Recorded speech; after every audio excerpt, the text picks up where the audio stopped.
नमस्ते। आज एउटा एकदमै चाखलाग्दो तर अलिक कन्फ्युजिङ विषयमा कुरा गरौँ है। मानवाधिकार र मौलिक हक। यी दुई शब्दहरू हामी कति सुन्छौँ, कति प्रयोग गर्छौँ हैन? कहिलेकाहीँ त एउटै होला जस्तो पनि लाग्छ। तर के साँच्चै त्यस्तै हो त? आज हामी यही दुई महत्त्वपूर्ण अवधारणाहरू बीचको फरकलाई एकदमै सरल तरिकाले बुझ्ने प्रयास गर्नेछौँ।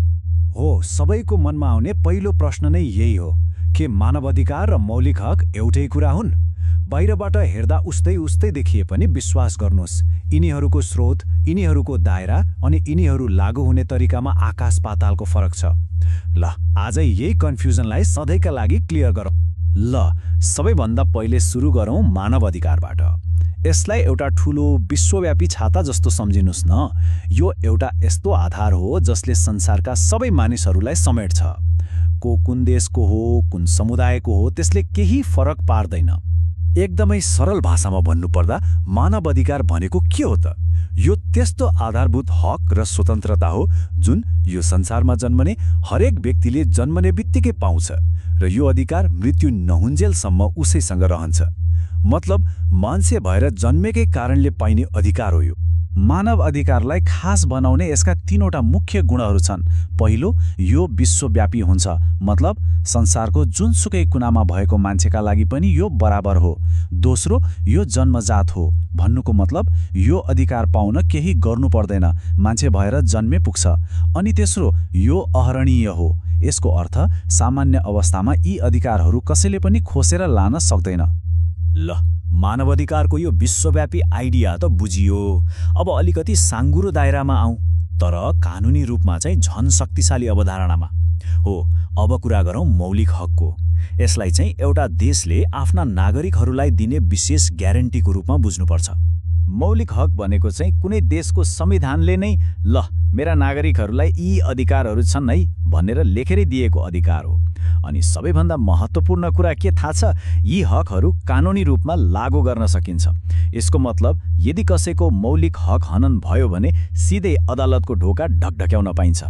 अब मौलिक हकका पनि आफ्नै विशेषताहरू छन् है। पहिलो, यो राष्ट्रविशेष हुन्छ, मतलब अमेरिकाको मौलिक हक र नेपालको मौलिक हक फरक हुन सक्छ। यो देशको संविधानमा निर्भर गर्छ। दोस्रो, यो कानुनी रूपमा लागू हुन्छ, जसलाई अदालतले नै संरक्षण दिन्छ। अनि तेस्रो, यो नागरिक केन्द्रित हुन्छ, भन्नुको मतलब मुख्य रूपमा यो देशका नागरिकहरूका लागि ग्यारेन्टी गरिएको हुन्छ। यो कुरालाई अझ प्रष्ट पार्न आफ्नै देशको कुरा गरौँ न। नेपालको संविधान पल्टाएर हेर्ने हो भने त्यहाँ स्वतन्त्रताको हक, समानताको हक, शोषण विरुद्धको हक अनि शिक्षा र स्वास्थ्य सम्बन्धी हक जस्ता थुप्रै अधिकारहरूलाई मौलिक हक भनेरै लेखिएको छ। यी हामी सबैले पाएका कानुनी ग्यारेन्टीहरू हुन्। ओके, त्यसो भए हामीले मानव अधिकार के हो र मौलिक हक के हो भनेर छुट्टा छुट्टै त बुझ्यौँ। अब सबैभन्दा रमाइलो पाटोमा जाउँ। यिनीहरूलाई सँगै राखेर तुलना गरौँ न त। यसो गर्दा कहाँनिर फरक रहेछ भन्ने कुरा ऐना जस्तै छर्लङ्ग हुन्छ। ल, अब हेरौँ यी दुई अधिकार बीचका मुख्य भिन्नताहरू। यो तालिकाले त सबै कुरा छर्लङ्ग पारिदियो। ल, एक एक गरेर हेरौँ है। पहिलो, स्रोत। मानवाधिकार अन्तर्राष्ट्रिय सन्धि सम्झौताबाट आउँछ भने मौलिक हक देशको आफ्नै संविधानबाट। अब दायरा हेरौँ।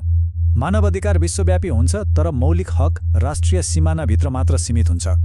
त्यस्तै उपलब्धताको कुरा गर्दा मानवाधिकार संसारका सबै मानिसका लागि हो, तर मौलिक हक चाहिँ खास गरी त्यो देशका नागरिकका लागि हुन्छ। अनि अन्त्यमा कार्यान्वयन। मानवाधिकारलाई अन्तर्राष्ट्रिय निकायहरूले हेर्छन् भने मौलिक हकलाई देशकै अदालत, जस्तै हाम्रोमा सर्वोच्च अदालतले संरक्षण गर्छ। कति ठूलो फरक रहेछ है। ल, यति धेरै फरक त रहेछ, तर यो फरक जानेर के फाइदा? किन छ त यो यति महत्त्वपूर्ण? अनि आखिरमा यिनीहरूको सम्बन्ध चाहिँ के हो त? अब यो कुराको गहिराईमा पुगौँ। मुख्य कुरा के हो भने मौलिक हक भनेको मानव अधिकारलाई आफ्नो देशमा लागू गर्ने एउटा कानुनी औजार हो। यसलाई यसरी बुझौँ। मानव अधिकार एउटा ठूलो विश्वव्यापी आदर्श भयो, होइन? हो, त्यही आदर्शलाई आफ्नो देशको कानुन बनाएर संरक्षण दिने काम चाहिँ मौलिक हकले गर्छ। एउटाले सपना देखाउँछ, अर्कोले त्यसलाई साकार पार्ने बाटो बनाउँछ। एउटा भनाइ छ जसले यो सम्बन्धलाई एकदमै राम्ररी प्रष्ट पार्छ। त्यो हो, मानवाधिकारलाई सम्मानपूर्वक बाँच्न पाउने विश्वव्यापी प्रतिज्ञाको रूपमा सोच्नुस् र मौलिक हकलाई त्यो प्रतिज्ञा पूरा गर्ने कानुनी ग्यारेन्टीको रूपमा। कति सुन्दर तरिकाले सारांशमा बताएको होइन त? अब जाँदा जाँदै एउटा प्रश्न सबैलाई सोच्नको लागि छोडेर जान्छु। यी अधिकारहरूले हाम्रो दैनिक जीवनलाई साँच्चै कसरी छोएको छ? के मौलिक हक जस्तो कानुनी ग्यारेन्टी भएन भने मानव अधिकारको कुरा गर्नु एउटा मिठो सपना मात्रै भएर बस्छ होला? यसबारे सोच्दै गर्नुहोला है। आजलाई यति नै, फेरि भेटौँला।